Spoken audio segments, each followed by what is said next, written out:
Homer, you're doing drugs. And now I'm guilty of possession. I could go to prison.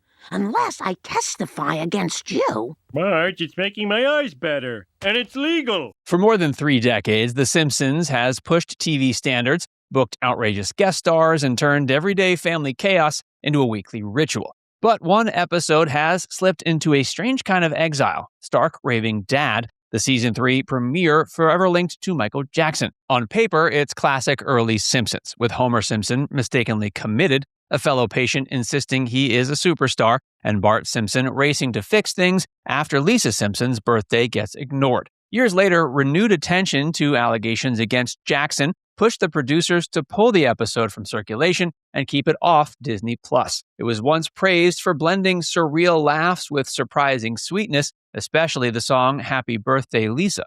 Yet it now quietly feels like a missing first chapter whenever season 3 is revisited by new viewers on streaming today. Let's explore The Simpsons episode that's now permanently banned from TV. The setup that kicked off season 3. Oh, Homer, don't panic. You have plenty of white shirts. Oh, gimme. Oh no, pink! Pink! It's all over, Marge. It's all over. Stark Raving Dad aired on September 19, 1991, as the season 3 premiere, although it was produced earlier and held back for the new season. It opens with a tiny domestic accident. Bart tosses his lucky red hat into the laundry, and Homer's white work shirts turn pink. Homer shows up at the power plant in the bright shirt, and Mr. Burns reads it as a political statement. Burns labels Homer a free-thinking anarchist and orders a psychiatric quiz. Homer hands the quiz to Bart, and Bart checks yes to every question about voices, anger, and accidents. Those answers are enough to get Homer evaluated by Dr. Marvin Monroe, and the situation spirals. During a Rorschach test, Homer spots an ink blot that resembles Bart and blows up, which the doctors take as proof. Before he can explain anything, he's committed to a mental institution. At the institution, Homer is assigned a roommate named Leon Kompowsky, a large man who calmly introduces himself as Michael Jackson. Homer does not recognize the real Jackson by sight, so he accepts the claim without blinking. That simple misunderstanding becomes the engine for the episode's biggest laughs. Bart, Lisa, and the birthday clock. Can't believe you never heard of me. I'm a very popular entertainer. Oh, of course I've heard of you. I mean, you'd have to be living under a rock not to know. What'd you say your name was? Michael Jackson. Doesn't ring a bell. Well, have you heard of MTV? Nope. Motown? No. Beat It? You beat it. Thriller? What was that last one? Thriller? Nope. Well, how about this? Billie Jean is not my lover. While Homer is locked away, the episode keeps cutting back to the promise Bart made at home. Lisa reminds him he forgets her birthday every year, and Bart vows this time will be different. The more the Michael Jackson rumor grows, the easier it becomes for Bart to get swept up and lose track of Lisa again. You mean there really is a Bart? Good Lord. Marge Simpson eventually visits the institution and clears up the doctor's confusion by proving Bart is real, not a hallucination. Homer's released, and Leon admits he entered voluntarily. Homer invites him home, and Bart can't keep the secret. So Springfield crowds the sidewalk expecting a celebrity miracle. When Homer presents Leon as Michael Jackson, the crowd realizes the truth fast and storms off angry. In all the noise, Bart still misses Lisa's birthday. Lisa's crushed enough to write Bart a letter saying she will hate him forever, which forces Bart to face the one person he actually hurt. Leon becomes the unexpected counselor, pushing Bart to do something sincere instead of clever. The two of them write and perform Happy Birthday, Lisa. And it works because it's personal and oddly sweet. Lisa calls it the best present she ever got, and Leon later reveals he's just a bricklayer from Patterson. Lisa, it's your birthday. Happy birthday, Lisa.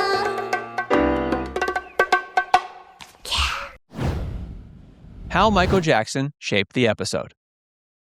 Michael Jackson was a fan of the show and wanted to do it, and we had to figure a way, and they didn't want to do, and it wasn't like your typical, like, Michael Jackson, you know, where he shows up and does the show for the charity or the school, the fifth grade concert or whatever.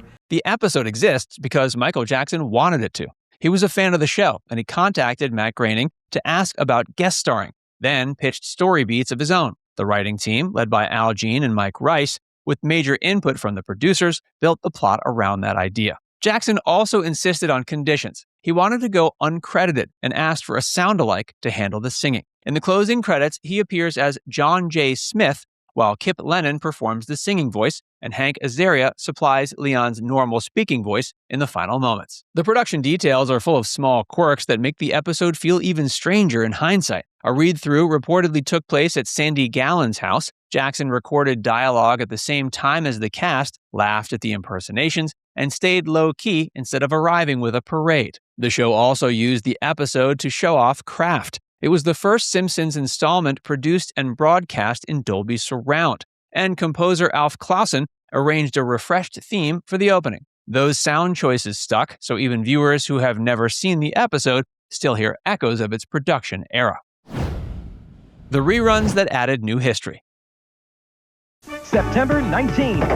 Ay, caramba! On their season premiere. What'd you say your name was? Michael Jackson. Doesn't ring a bell. One reason Stark Raving Dad feels like a time capsule is how quickly the show reacted to the culture around it. A January 30th, 1992 rerun added a brief alternate opening as a response to George H.W. Bush criticizing the show. Nancy Cartwright was brought in to record a new Bart line. In that alternate opening, the family watches the speech and Bart snaps back with, "Hey, we're just like the Waltons. We're praying for an end to the Depression too." It's a quick joke, but it shows how the writers tried to keep The Simpsons in the same conversation as the nightly news, even during reruns. The episode's public life also shifted after Jackson's death. Fox reran it on July 5th, 2009 as a tribute, after plans to air it earlier ran into syndication issues. Before it aired, the producers screened it and made a small practical change by blurring a phone number. For years, those reruns kept the episode in the casual rotation of early classics. Fans remembered it as the one with the Asylum tour, the fake superstar, and the birthday song. That normal rerun cycle is exactly what ends in 2019, which is why the removal feels so dramatic compared with a typical pulled episode. Why it became the missing episode. There have been many disgusting statements made recently concerning allegations of improper conduct on my part.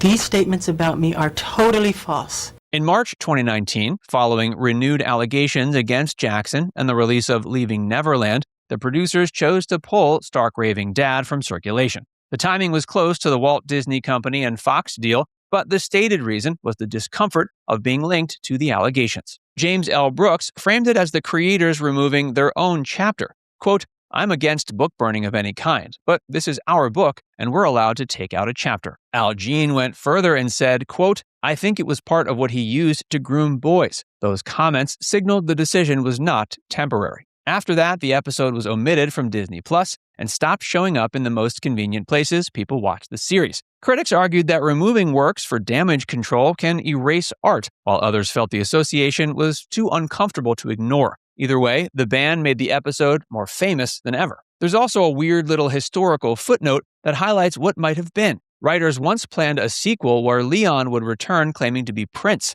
with a script polished by Conan O'Brien. But it was never produced. So the story ends with one episode, a missing slot in season 3, and a debate that never really cools off. Bye-bye, Leon. You're a credit to dementia. See ya. I'm starting with the man in the mirror. I'm asking him to change his ways. Now it's time to hear from you. When a classic episode becomes this controversial, do you want it kept in the vault or available with clear context so viewers can make their own call? Let us know your thoughts in the comment section below.